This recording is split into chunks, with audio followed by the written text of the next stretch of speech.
So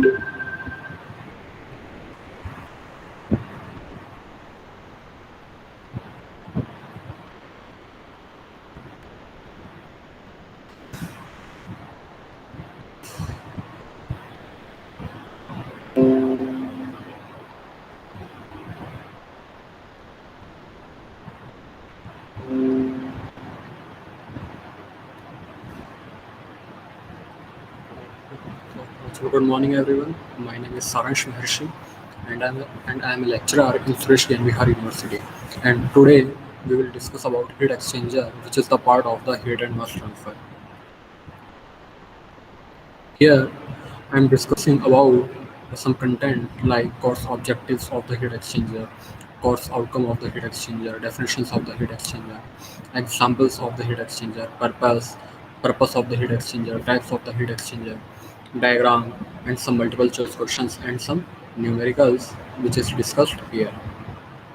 First of all, we will discuss about course objectives of the heat exchanger. The laboratory course in M to provide the practical exposure to the students with regard to the determinations of the amount of heat exchange in various modes of heat transfer, inclu- including condensations and boiling for the several geometrics. First of all कि अगर हम किसी भी heat exchanger के अगर course objective के बारे में बात करें तो इसका जो एक जो हमारा एक जो हमारा मोटो है वो ये है कि जो हमारे स्टूडेंट्स जो हैं कि उनको हम लेबोरेटरी कोर्स प्रोवाइड करवाएं। यहाँ पर लेबोरेटरी कोर्स प्रोवाइड करो यहाँ पर लेबोरेटरी कोर्स प्रोवाइड करवाने से मतलब है कि हीट ट्रांसफ़र के जो भी different different types of mode होते हैं। फिर यहाँ पर चाहे हम कंडक्शन के बारे में बात करें, चाहे हम कन्वेक्शन के बारे में, चाहे हम यहाँ पर रेडिएशन के बारे में बात करें, या इसी के अगर सब पार्ट के बारे में अगर हम बात करें तो लाइक हम कंडेंसेशन के बारे में हम यहाँ पर कंडेंसेशन के बारे में बात कर सकते हैं, हम यहाँ पर बॉयलर के बारे में बात कर सकते हैं। उनके जो different different types of geometrics होते हैं, वहाँ पर किसी भी हीट एक्सचेंजर का क्या एक इम्पैक्ट मिलता है, क्या एक आउटपुट मिलता है, उसके बारे में यहाँ डिस्कशन किया जाता है। और लेबोरेटरी में किस तरीके से इसके रिगार्डिंग हमारे प्रैक्टिकल्स परफॉर्म किए जाते हैं। फिर वो चाहे स्टीफन बोल्ट्जमान हो, फिर वो चाहे हमारा पैरेलल कांस्टेंट हो, या वो हमारा नेचुरल कन्वेक्शन हो, या फिर वो चाहे हमारा फोर्स कन्वेक्शन हो, उसकी स्टडी लेबोरेटरी में हम किस तरीके से करते हैं, किस तरीके से लेबोरेटरी में हम वो जो प्रैक्टिकल परफॉर्म करते हैं, उस चीज़ की स्टडी का मतलब उस चीज़ को डिटरमाइन करने के लिए हम यहाँ पर हीट एक्सचेंजर को समझते हैं, और इसकी स्टडी की जाती है। Next is course outcome. The students should be able to evaluate the amount of heat exchange for plane, cylindrical, and spherical geometries, and should be able to compare the performance of the extended surface and heat exchanger. कि यहाँ पर हमको बोला गया है कि यहाँ पर मतलब कि किसी भी हीट एक्सचेंज का कोई सा भी एक डायमेंशन जब हम लोग कंसिडर करते हैं, फिर वो चाहे हमारा प्लेन डायमेंशनल हो, चाहे सिलेंड्रिकल हो, या चाहे हमारा स्फेरिकल हो, उसके लिए जो हीट एक्सचेंजर का जो अमाउंट जो होता है कि कितने अमाउंट के अंदर ये हमारी इवेल्यूएट हो रही है, या क्या एक अमाउंट हमको मिल रहा है, उसकी स्टडी जो है यहाँ पर हम हीट एक्सचेंजर के अंदर करते हैं। लाइक मैं बात करूँ कि एक मेरा प्लान है, उस प्लान के अंदर कोई भी अगर मैं 2 फ्लूइड कंसिडर करता हूँ, हॉट फ्लूइड और कोल्ड फ्लूइड सॉरी, तो वो मेरा हॉट फ्लूइड और कोल्ड फ्लूइड जो मेरा होगा, वो हॉट फ्लूइड और कोल्ड फ्लूइड का, और जब प्लेन के अंदर इनपुट दिया जाता है तो आउटपुट हमको क्या मिलता है, क्या अमाउंट ऑफ इवेल्यूएट हमको मिलता है, उसकी स्टडी इसके अंदर की जाती है। अगर हम कोई सिलेंड्रिकल ऑब्जेक्ट लेंगे और उसके अंदर हीट प्रोवाइड, और उसके अंदर 2 फ्लूइड्स हम कंसिडर करते हैं, hot fluid and cold fluid, और वहाँ पर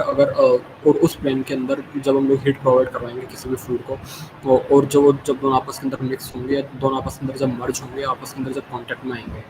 तब एक क्या आउटपुट हमको मिलेगा, उसकी स्टडी इस अंदर की जाती है। या मतलब कि अपन किन्हीं भी लाइक अगर मैं दोनों के बारे में बात करूँ कि अगर मैंने प्लेन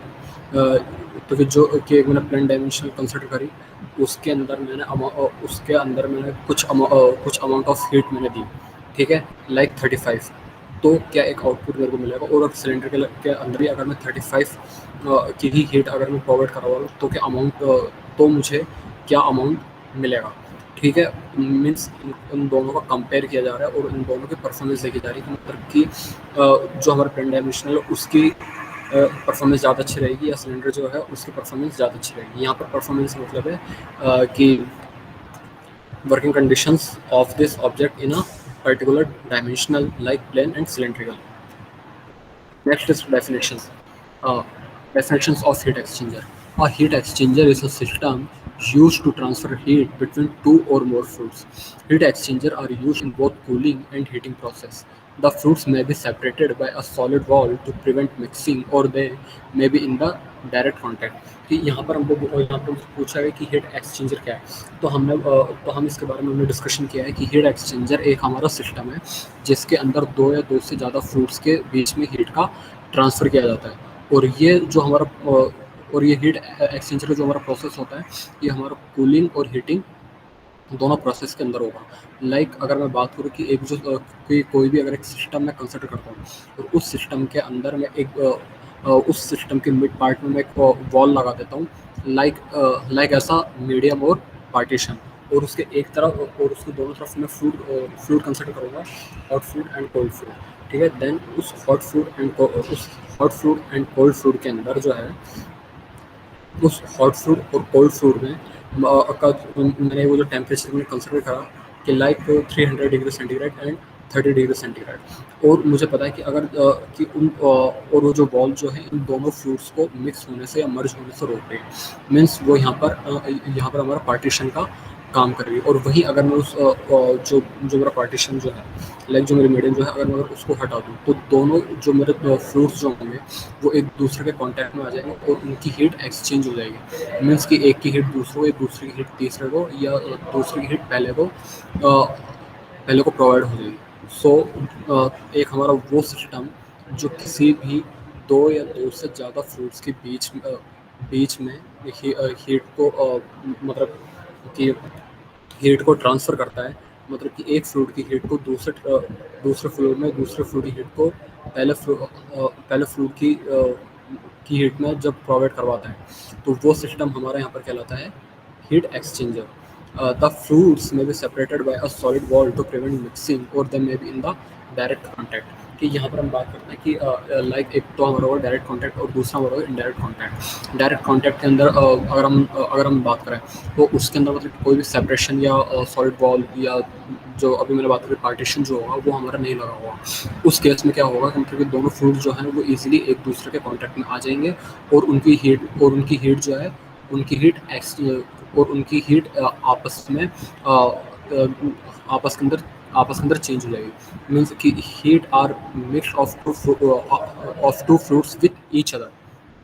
उन दोनों फ्लूइड्स की हीट जो होगी वो एक दूसरे के साथ में कांटेक्ट में आ जाएगा और उन दोनों की हीट जो है वो एक दूसरे को प्रोवाइड हो जाएगी। Then examples of the heat exchanger like automobile radiator, second condenser, third is evaporator and air preheater and the cooling towers। अगर अपन ऑटोमोबाइल रेडिएटर के बारे में बात करें तो ऑटोमोबाइल रेडिएटर के बारे में जब भी हम बात करते हैं तो यहाँ पर हमें पर्टिकुलर सिस्टम के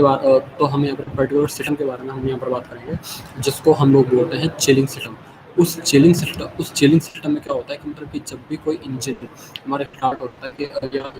लोकल लैंग्वेज में बात करूँ कि जब मैं अपनी गाड़ी स्टार्ट करूँगा मीन्स कि मेरा इंजन स्टार्ट हो चुका है और एक समय बाद में क्या होगा कि वो इंजन गर्म हो चुका होता है, तब उस कंडीशन के अंदर जो है हम यहाँ पर उसमें कूलिंग सिस्टम लगाते हैं और वो कूलिंग सिस्टम क्या होता है कि उस इंजन को ठंडा करता है ताकि इंजन बर्स्ट हो जाए। सो मीन्स कि अगर तुम बोलो कि उस इंजन के अंदर मैं कूलिंग सिस्टम लगा दूँ कि जिसकी वजह से वो इंजन के अंदर मेरी वो कंडीशन नहीं है कि वो गर्म होता कि उसकी एक कंडीशन नहीं आ जाए कि मेरा इंजन फट जाए। उसके लिए मैं यहाँ पर कूलिंग सिस्टम लगा रहा हूँ। तो एक्चुअल में मैं यहाँ पर कर क्या रहा हूँ कि यहाँ पर मैं एक फ्लूइड मेरा इंजन का जो फ्लूइड है वो प्लस दूसरा फ्लूइड मैंने यहाँ पर कूलिंग सिस्टम का कंसिडर करा है, जिसकी वजह से जो है उसकी एनर्जी और उसकी हीट जो है वो मेरे इंजन को मिल रही है और वो मेरा प्रॉपर वर्क कर पा रहा है, जिसकी वजह से मेरा इंजन ज़्यादा गर्म नहीं होगा in the working condition. So this is the best example of the heat exchanger. The next condenser जो होता है, कंडेंसर भी यहाँ पर हमारा चिलिंग का काम करता है। इवेपोरेटर एक हमारा वो प्रोसेस है जो हमारा किसी भी लिक्विड फॉर्म को वेपर फॉर्म के अंदर कन्वर्ट कर देता है। मीन्स कि अगर मैं वाटर के बारे में बात करूँ और मैं वाटर को हीट दे रहा हूँ, तो वो जो मेरा वाटर जो होगा वो मेरा एक समय बाद में उसको अगर इतनी हीट जब मिल चुकी होगी, जब उसको ज़्यादा अमाउंट ऑफ हीट जब मिलेगी, ठीक है, मोर अमाउंट ऑफ हीट जब उसको प्रोवाइड करवाई जाएगी, तब वो मेरा लिक्विड फॉर्म से वेपर फॉर्म के अंदर कन्वर्ट हो जाएगा। मीन्स कि यहाँ पर जो ऊपर के जो दो प्रोसेस के बारे में हमने बात करी थी, ऑटोमोल रेडिएटर और कंडेंसर, ये हमारा कूलिंग प्रोसेस है, जबकि इवेपोरेटर जो होगा, ये इवेपोरेटर हमारा यहाँ पर हीटिंग प्रोसेस होगा। क्योंकि हमने प्रीवियस स्लाइड के अंदर बात करी थी कि हीट एक्सचेंजर के अंदर हम कूलिंग और हीटिंग दोनों प्रोसेस के बारे में बात करते हैं। मतलब कि कोई भी जब एक फ्लूइड मैं कंसिडर करता हूँ like as a liquid, like as a water, तो वो मेरा तो उसका हीट एक्सचेंजर होने का मतलब है कि वो मेरा या तो गर्म से ठंडा हो रहा है, ठंडा से गर्म हो रहा है। ये दोनों ही कंडीशन मेरी जो होगी, ये मेरी हीट एक्सचेंजर कहलाती है। मतलब कि हीट एक्सचेंजर में कि मतलब कि आप उसको हीट दे रहे हो या हीट ली जा रही है, मीन्स कि वो अपनी एक पोजीशन से दूसरे पोजीशन के अंदर ट्रांसफर हो रहा है। Then this types of process are called heat exchanger, and and which process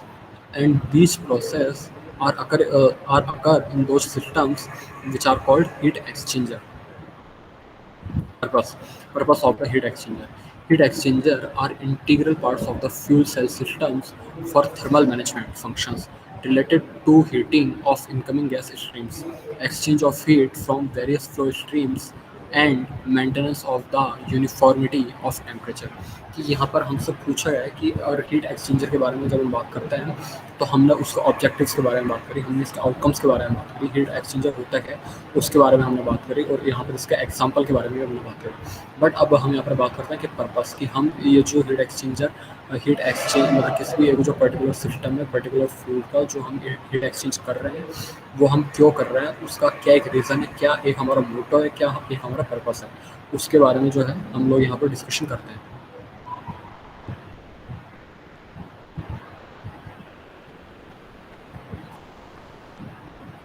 तो ये हमारा बोल रहा है कि मतलब कि फर्स्ट ऑफ ऑल कि हमने बात करी कि किसी भी फ्यूल, मतलब कि हमने बात करी कि फ्यूल, उस फ्यूल का जो इंटीग्रल पार्ट हमारा जो होगा, कि जिसको हम लोग कोर भी बोल सकते हैं, वो हीट एक्सचेंजर हमारे किसी भी फ्यूल सेल सिस्टम का, मैं बात करूँ कि ये एक जो मेरा पूरा फ्यूल सेल सिस्टम है, और इसके अंदर जो भी मेरे इंटीग्रल पार्ट है, ठीक है, वो मेरा हीट एक्सचेंजर होगा। कि हीट एक्सचेंजर मतलब किसी भी फ्यूल सेल सिस्टम का इंटीग्रल पार्ट होता है, जो कि हमारे थर्मल मैनेजमेंट फंक्शन के लिए यूज़ में आता है, और ये हमारी हीटिंग से रिलेटेड होता है। लाइक फिर हम यहाँ चाहे गैस स्ट्रीम के बारे में बात करें, या चाहे हम एक्सचेंज ऑफ हीट के बारे में बात करें from various flow streams and maintenance of the uniformity of temperature, मतलब कि किसी भी टेम्परेचर को मेंटेन करने के लिए भी हम, मतलब किसी भी टेम्परेचर को मेंटेन करने के लिए हम इसको यूज़ करते हैं, ठीक है। और वेरियस फ्लो ऑफ स्ट्रीम में हीट को एक्सचेंज करने के लिए हम इसको यूज़ करते हैं, और जो गैस स्ट्रीम्स जो होती है उसकी हीटिंग के लिए हम इसका यूज़ करते हैं। अब यहाँ पर जो है हमारे वो जो पर्टिकुलर वर्ड लिखा हुआ है कि maintenance of the uniformity of the temperature, means कि किसी भी मतलब कि किसी भी एक सिस्टम के टेम्परेचर की यूनिफॉर्मिटी को मेंटेन करना। मीन्स कि अगर मैं बात करूँ कि एक जो मेरा एक इंजन सिलेंडर होगा, अगर मैं किसी भी व्हीकल का, कि जो अभी अपन ने प्रीवियस स्लाइड के अंदर डिस्कस किया था, कि कोई भी एक जो मेरा या किसी भी व्हीकल का इंजन सिलेंडर जो होगा, जब वो अपनी वर्किंग कंडीशन में होगा, तो उसकी एक लिमिटेशन होनी चाहिए, उसके अंदर एक बाउंडेशन होना चाहिए कि इंजन मेरा इतने पर्टिकुलर अमाउंट तक गर्म हो सकता है, बर्न हो सकता है, like 500 degree centigrade, 600 degree centigrade and 700 degree centigrade, ठीक है। कि वहाँ तक वो जब अगर मेरा बर्न हो रहा है, ठीक है, वहाँ तक अगर उसको जब हीट मिल रही है, तब तक तो ओके। लेकिन जैसे जब टेम्परेचर जब मेरे से ज़्यादा हो जाएगा, तब तब क्या होगा कि इंजन हमारा बर्स्ट होना, मतलब कि जिसको हम लोकल लैंग्वेज में हम बात करें कि हमारा इंजन फट जाएगा अगर वो ज़्यादा गर्म हुआ तो उस कंडीशन के अंदर, कि मतलब कि वो कंडीशन ना आए कि जहाँ पर हमारा कोई भी इंजन बर्स्ट हो जाए, तो वहाँ पर हम कूलिंग सिस्टम का यूज़ करते हैं। और वो कूलिंग सिस्टम क्या होता है कि उस इंजन, मतलब कि जब हमारा इंजन वर्किंग कंडीशन में होगा, तब उसके टेम्परेचर को मेंटेन करने के काम में आती है, मतलब कि उसको एक यूनिफॉर्म वैल्यू के अंदर रखती है। Then these types of uh, working conditions of this objects are called are used for a heat exchanger। मतलब कि सर कि आपको कोई वो जो गाड़ी का इंजन है उसमें आपने कूलिंग सिस्टम लगाया, और जब हमसे पूछा जाता है कि क्यों लगाया, तो हम बोल सकते हैं कि मतलब किसी भी टेम्परेचर की यूनिफॉर्मिटी को, कि मीन्स कि इसकी जो रेंज है वो इस वैल्यू से लेके इतनी ही वैल्यू तक होनी चाहिए, फिर चाहे से वो उसकी वर्किंग कंडीशन चाहे कितनी भी हाई हो। मतलब कि अगर मान लो कि वो इंजन सिलेंडर चाहे हमारा 1 घंटा काम में आ रहा है, या कि वो इंजन सिलेंडर हमारा 1 घंटा वर्क कर रहा है, 2 घंटा वर्क कर रहा है, 3 घंटा वर्क कर रहा है, या हमारे 4 घंटा वर्क कर रहा है, बट अगर मुझे पता है कि उसके अंदर मैंने कूलिंग सिस्टम लगा तो वो कूलिंग सिस्टम मेरा क्या करेगा, तो उसका टेम्परेचर को मेंटेन करने का काम करेगा, जिसके जिसकी वजह से जो क्या है कि वो बर्स्ट वाली कंडीशन नहीं आएगी। सो ये जो अपन ने कूलिंग सिस्टम के बारे में बात करा, ये कूलिंग सिस्टम क्या करेगा कि वहाँ पर हीट एक्सचेंजर का काम करेगा, और उसको इंजन को ठंडा करने का काम करेगा। और वो जो उसका जो टेम्परेचर है, वो अगर सपोज दैट कि वो अगर मेरा 700 डिग्री सेंटीग्रेड ही होना चाहिए, तो वो उसको 700 डिग्री सेंटीग्रेड से ऊपर नहीं जाने दे पाएगा। ये एक हमारा मोटो होता है किसी भी हीट एक्सचेंजर का। नेक्स्ट टाइप्स कि अब अपन बात करते हैं कि इसके अंदर मतलब कि हीट एक्सचेंजर के टाइप्स के बारे में। तो हीट एक्सचेंजर जो हमारा होता है, ये हमारे 4 टाइप्स के होता है, like shell and tube heat exchanger. दूसरा हमारा होता है प्लेट हीट एक्सचेंजर। थर्ड हमारा होता है plate fin heat exchanger. And fourth is phase change heat exchanger. ये हमारे 4 टाइप्स होते हैं हीट एक्सचेंजर के, shell and tube heat exchanger, plate heat exchanger, plate fin heat exchanger, and the last is phase change heat exchanger. Now I am talking about shell and tube heat exchanger. Shell and tube heat exchanger consists of a series of tubes which contain fluid that must be either heated or cooled. A second fluid runs over the tubes that are being heated or cooled so that it can be either provided the heat or absorb the heat required. A set of tubes is called the tube bundle and can be made up for several types of tubes like plain, longitudinal, finned, etc. Shell and tube heat exchanger are typically used for the high pressure applications with pressure greater than 30 bar and temperature greater than 260 degree centigrade. This is because the shell and tube heat exchanger are the robust due to their shape.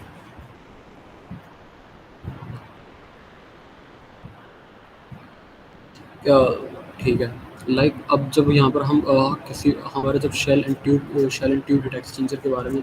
जब हम लोग बात कर रहे हैं, तो इस shell and tube heat exchanger तो इस shell and tube heat exchanger के अंदर हमारे ये बोल रहा है कि shell and tube heat exchanger means कि जब भी कोई अगर चीज़ की स्टडी हम कर रहे हैं, तो कि जैसा कि इसके नाम से क्लियर हो रहा है कि shell and tube heat exchanger means कि इसके अंदर मतलब कि इसके अंदर हमारा क्या हुआ कि हीट एक्सचेंजर हमारा जो हुआ मीन्स उस हीट एक्सचेंजर का पूरा एक हमारा मॉडल जो हुआ, वो एक हमारा सीरीज ऑफ ट्यूब्स के अंदर होगा, कि जिसके अंदर अपन नंबर ऑफ ट्यूब्स कंसिडर कर सकते हैं, like 2, 3, 4 and more, 2, 3 and more, ठीक है, which contain fluid that must be either heated और कूल्ड। मीन्स कि अपन ने अगर मान लो कि 4 ट्यूब्स अगर मैं कंसिडर कर रहा हूँ, तो उस 4 ट्यूब्स के अंदर मेरा कुछ अमाउंट ऑफ फ्लूइड होगा, और उस ट्यूब्स के अंदर वो जो मेरा अमाउंट ऑफ फ्लूइड जो होगा वो मेरा हीटेड होगा एंड कूल्ड होगा। A second fluid runs through the tubes that are being heated or cooled so that it can be either provided heat absorbed कि आपने जो absorb करना है। A set of tubes is called the tube metal and can be made up of several types of tubes. Tube जो है tubes को ये एक हमारा सेट ऑफ मेटल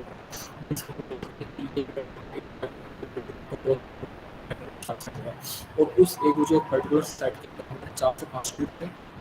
एक सेट होगा, दूसरे सेट के अंदर हमारे 4 से 5 ट्यूब्स, तीसरा एक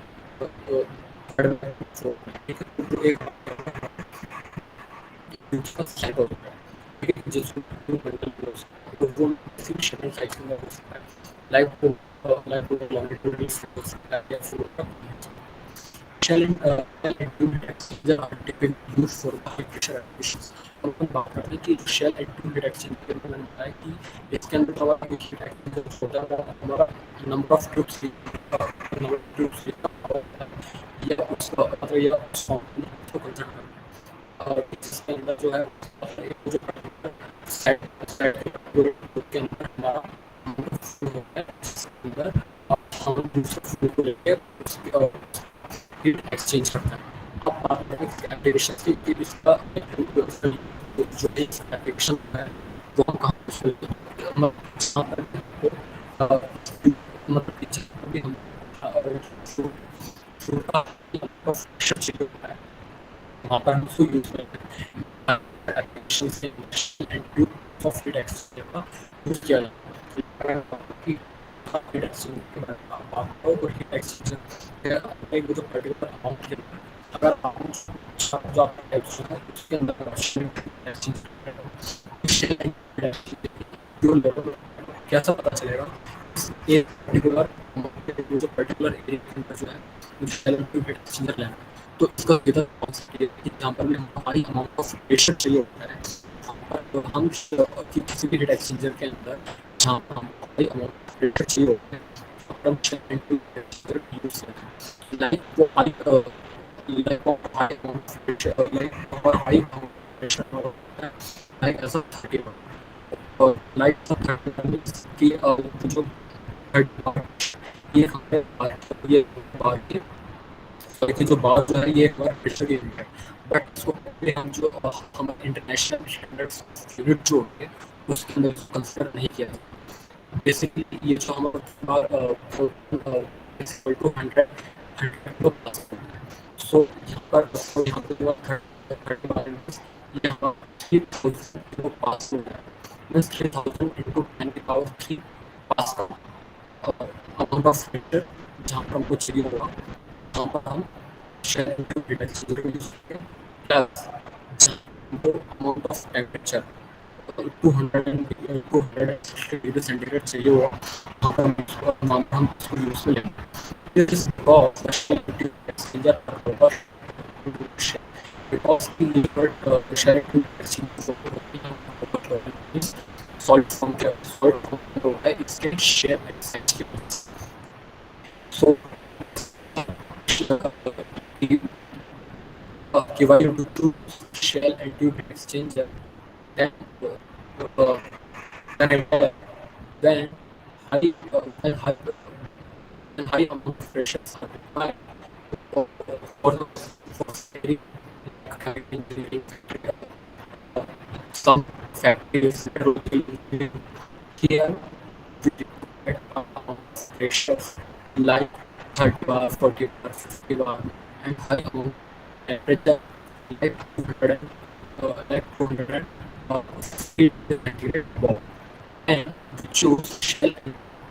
type of heat exchanger. Serial thermal design features must be considered when defining the tube shell and tube exchanger. There can be many variations of the shell and tube design. Typically, the ends of the each tubes are connected uh, to plenums, sometimes called water boxes. Through first in the tube shapes, the tubes may be straight in the shape of a U, so it is also called tubes. अगर हम बात करें कुछ serial thermal design features के बारे में बात कि जहाँ पर जो है कि अगर हमको जहाँ पर हम shell and tube heat exchanger उस ट्यूब डिजाइन करेंगे तो वहाँ पर हमको क्या है कि इसके अंदर shell and tube types of heat exchanger के अंदर हमको various various types of design मिलेगी, जहाँ पर उसका हर एक एंड जो है वो हमारे वाटर बॉक्सेस के साथ कनेक्टेड होगा, मतलब कि बॉक्स एक तरफ वाटर बॉक्सेस होगा और वो बॉक्स हमारे हर एक ट्यूब के एंड के साथ कनेक्टेड होगा और उसका और मैं थोड़ा उन ट्यूब्स में एक और होलो जिसके अंदर उस वाटर बॉक्सेस को कनेक्ट किया जाए और उसको जो है हम उस पर्टिकुलर ट्यूब को जो है हम स्ट्रेट भी कर सकते हैं और बेंड कर सकते हैं और ये जो हमारी यू शेप होती है तो इस वजह से जो है हम इसको यूट्यूब भी अब इस ट्यूब के बारे में जो एक particular amount of using a small tube diameter makes a heat exchanger both economical and compact. However, it is important for the heat exchanger to power faster and the small size makes mechanical cleaning of the fouling to prevail over the fouling in problems. Large tube diameters can be used just to determine the tube diameter, the available space, and volume of the fluid must be considered. जिस amount of tube के बारे में हम बात करें, ठीक है, तो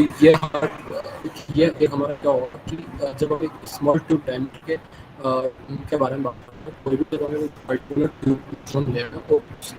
हमारे स्मॉल डायमीटर है, तो उसका यूज जो है हम इकोनॉमिकली कॉम्पैक्ट कंडीशन के अंदर करते हैं,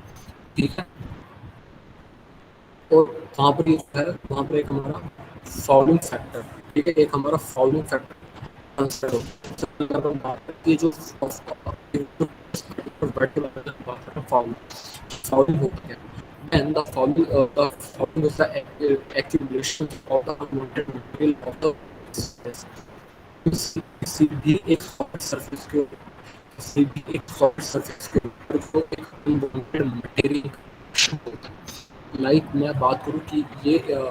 कोई ये मेरा सॉलिड है और ये मेरे सॉलिड सरफेस होगा और इस सॉलिड सरफेस के ऊपर मैंने एरिया कंसिडर करा और उस एरिया के अंदर मुझे अनवांटेड मटेरियल्स का कलेक्शन मेरा हो गया, तो उस अनवांटेड मटेरियल के कलेक्शन के वजह से जो प्रॉब्लम्स जो आ रही है, ठीक है, उनको मुझे प्रिवेल करना, तो उनको मुझे रिटार्ड करना पड़ेगा। सो कि ये मतलब कि ये वो कुछ मेरे फैक्टर्स हैं जो किसी भी किसी भी shell and tube heat exchanger के अंदर ट्यूब डायमीटर को डिज़ाइन करने के लिए मैं कंसिडर करूँगा, लाइक कि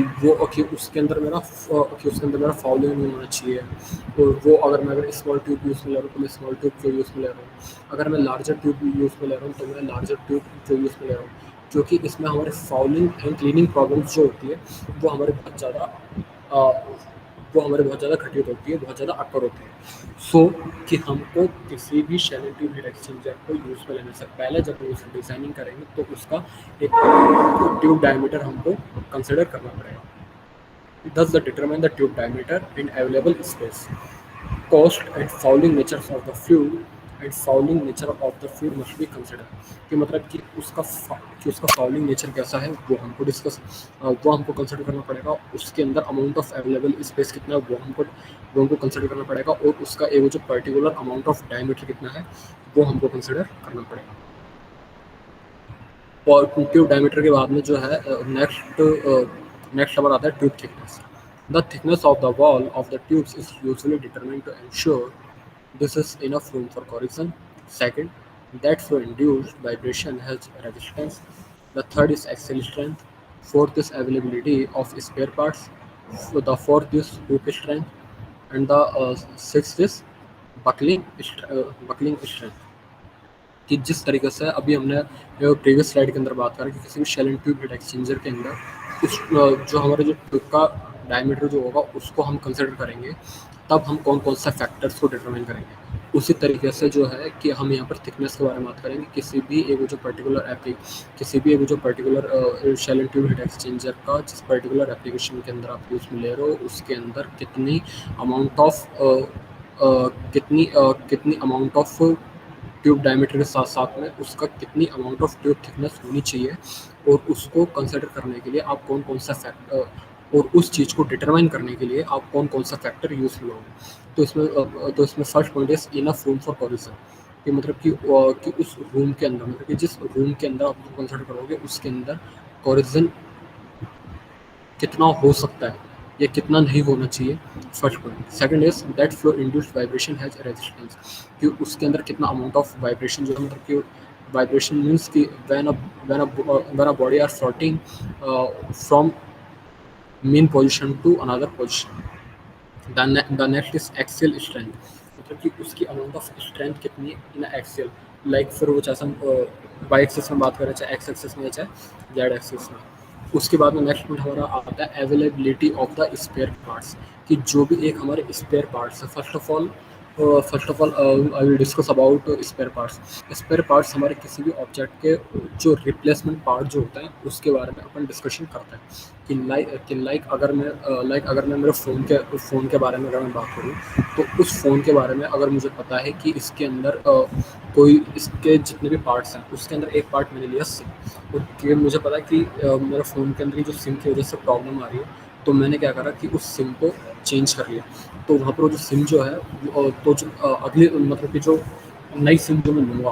पुरानी को बदल के, तो उसको मैं स्पेयर पार्ट्स बोल सकता हूँ। मीन्स कि किसी भी ऑब्जेक्ट के मॉडिफिकेशन के दौरान जिस पार्ट को हम रिप्लेस कर देते हैं, वो रिप्लेसमेंट पार्ट हमारा स्पेयर पार्ट्स कहलाता है। उसकी अवेलेबिलिटी की मतलब कि सर कि अगर आप ट्यूब थिकनेस कि जब आप इसकी थिकनेस कंसिडर करोगे और बाई चांस अगर उस मतलब के वर्किंग प्रोसीजर के दौरान अगर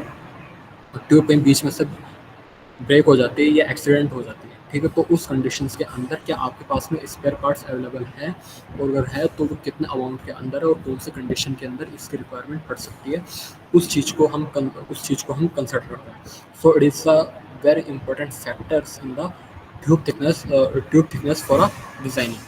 And the next is hook strength. Hook strength is the withstand internal tube pressure कि मीन्स कि हुक स्ट्रेंथ का मतलब है कि जब आपकी कोई भी ट्यूब जब वर्किंग कंडीशंस के अंदर होगी तो उसके अंदर जो इंटरनल ट्यूब प्रेशर कितना होगा, लाइक 30 किलो न्यूटन होगा, 40 होगा या 50 किलो न्यूटन होगा. So that is called hook strength, which is the important factor of the tube thickness in the shell and tube types of heat exchange. And the next is buckling strength to withstand over pressure in the shell. मतलब कि किसी भी shell के अंदर जो over pressure जो हुआ उसको यहाँ पर कंसिडर किया जाएगा. ट्यूब डायमीटर के बारे में हमने बात कर ली, ट्यूब थिकनेस के बारे में बात कर ली. उसके बाद में सेकंड पॉइंट हमारा आता है tube length. Tube length like अगर मैं बात करूँ कि ये जो मेरी ट्यूब है तो ये इसका लाइक ये इसका डायमीटर होगा, ये इसकी थिकनेस होगी, and this is called length. Heat exchanger are usually cheaper when they have a smaller shell diameter and a long tube length. Thus, typically, there is an aim to make the heat exchanger as long as physically uh, while it's not exceeding production capabilities.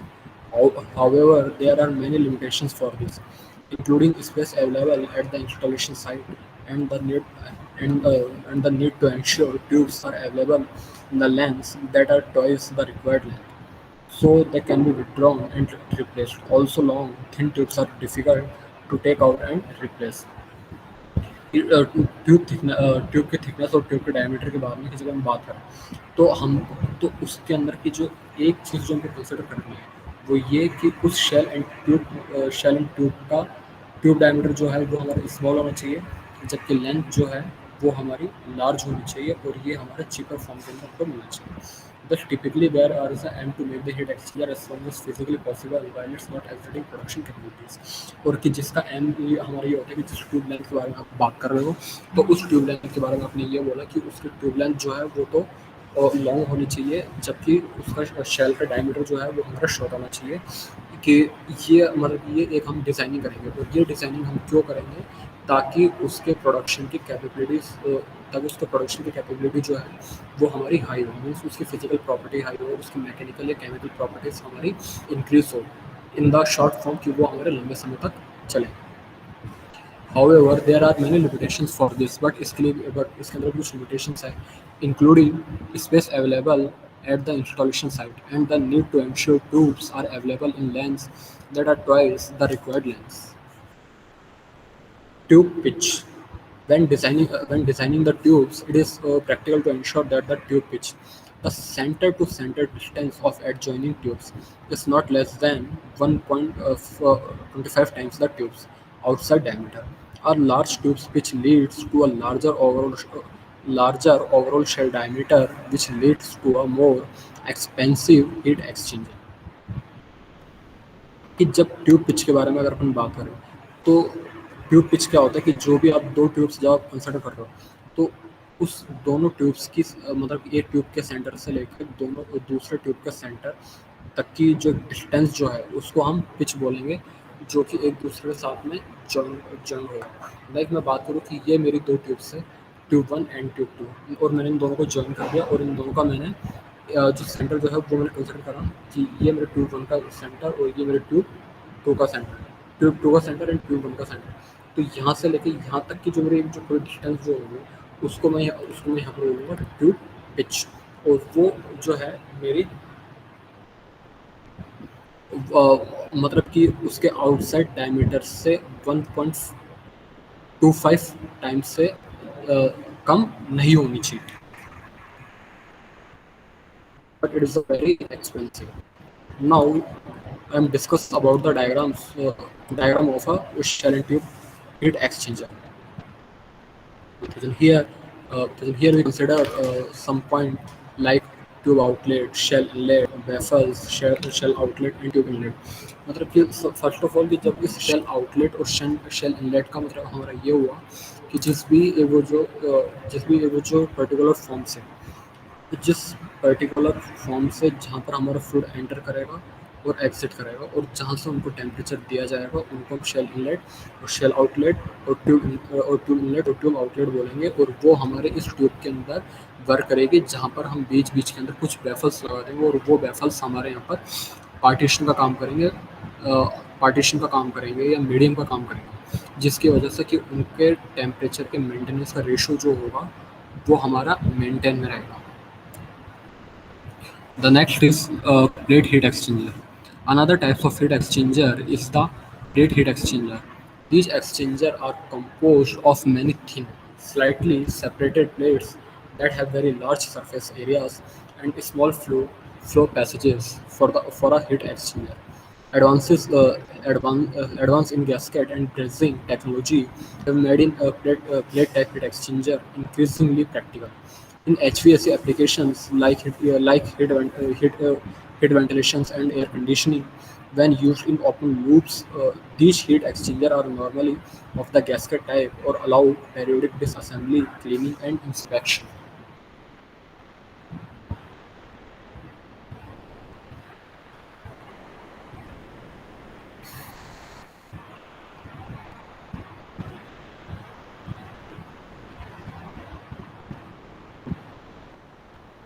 जब हम plate heat exchanger के बारे में बात करेंगे तो ये हमारा हीट एक्सचेंजर मतलब कि ये एक हमारा another types of heat exchanger है। इसके अंदर क्या हुआ कि मतलब कि पहले जो फर्स्ट जो हमारा जो था ट्यूब एंड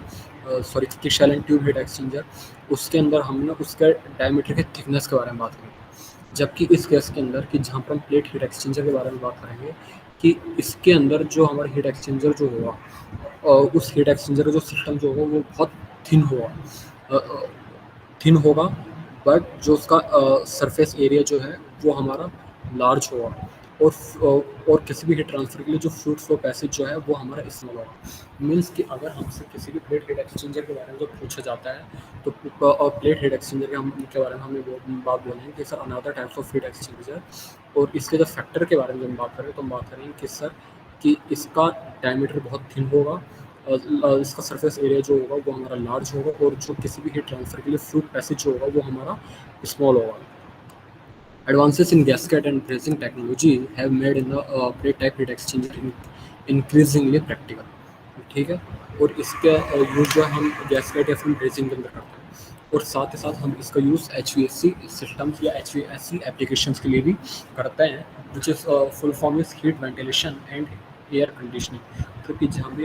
भी हमको हीट की वेंटिलेशन की रिक्वायरमेंट होती है या एयर कंडीशनिंग की रिक्वायरमेंट जो होती है वहाँ पर हम इसको यूज़ में लेते हैं। And then large heat exchanger of this types are called, और जहाँ पर हमारा लार्ज हीट एक्सचेंजर का जो एक बार टाइप जो है उसको हम बोलेंगे प्लेट एंड फ्रेम, हम यहाँ पर बोल सकते हैं, जो कि हमारे किसी भी ओपन लूप्स के अंदर काम में आते हैं। लाइक यहाँ पर हम दो टाइप्स ऑफ लूप के बारे में बात करते हैं, open loop and close loop. ये ओपन लूप और ये क्लोज लूप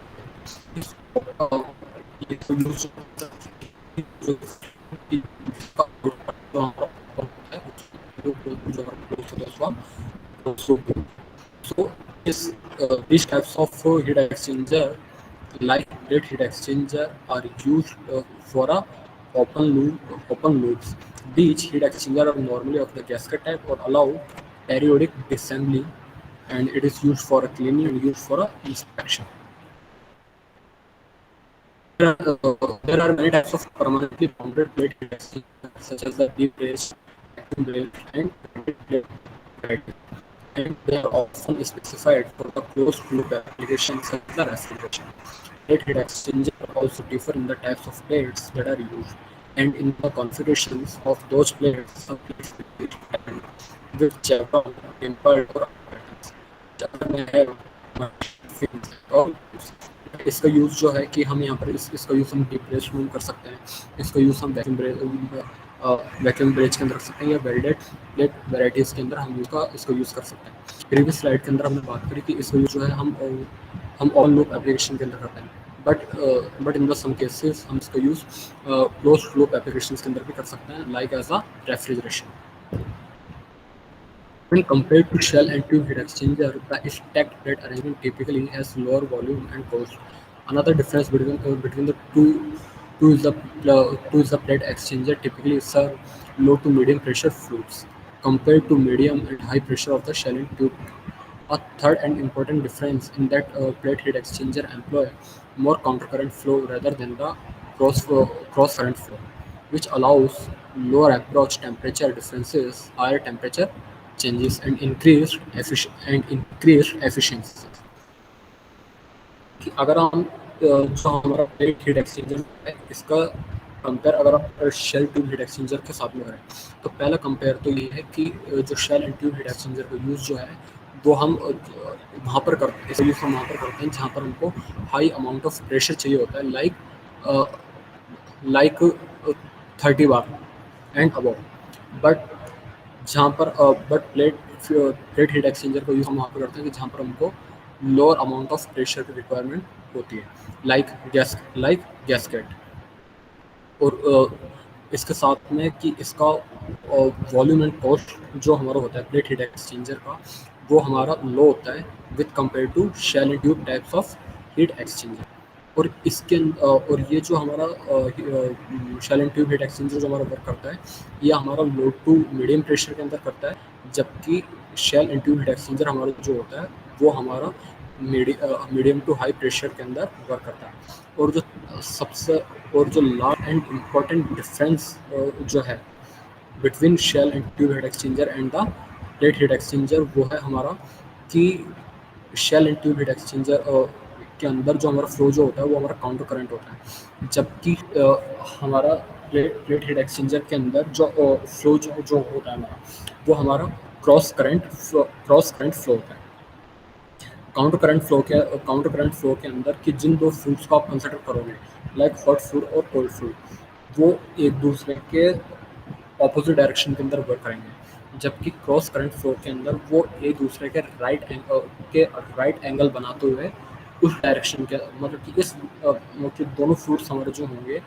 वो एक दूसरे के साथ में इस डायरेक्शन के अंदर फ्लो करेंगे कि वो जो दोनों फ्लूइड्स का सिस्टम जो है वो एक दूसरे के साथ में राइट एंगल बनाएंगे, which allows lower approach temperature differences and the efficiency is very high. And that is called plate heat exchanger,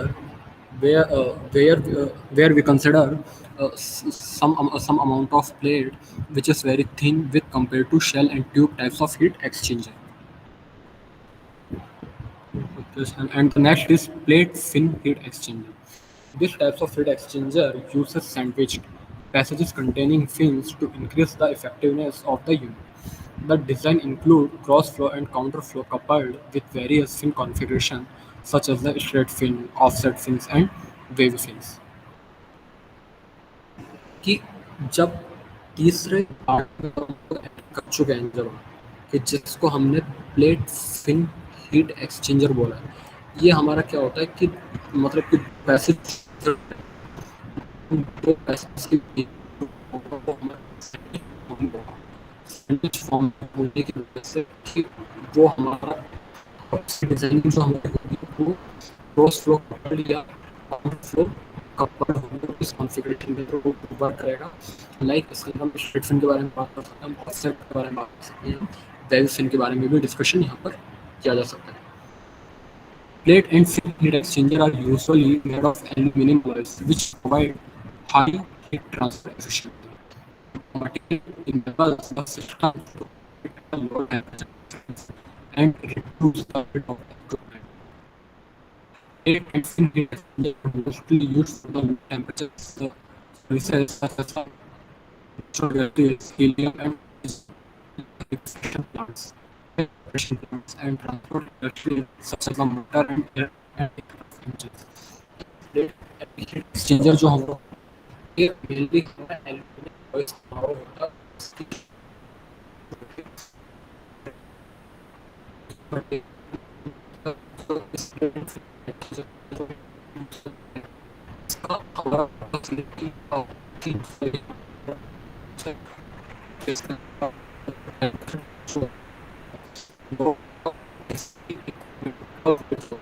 होता उनकी किसी सिस्टम में तो ये यूज करते हैं कि उसकी जो और फिर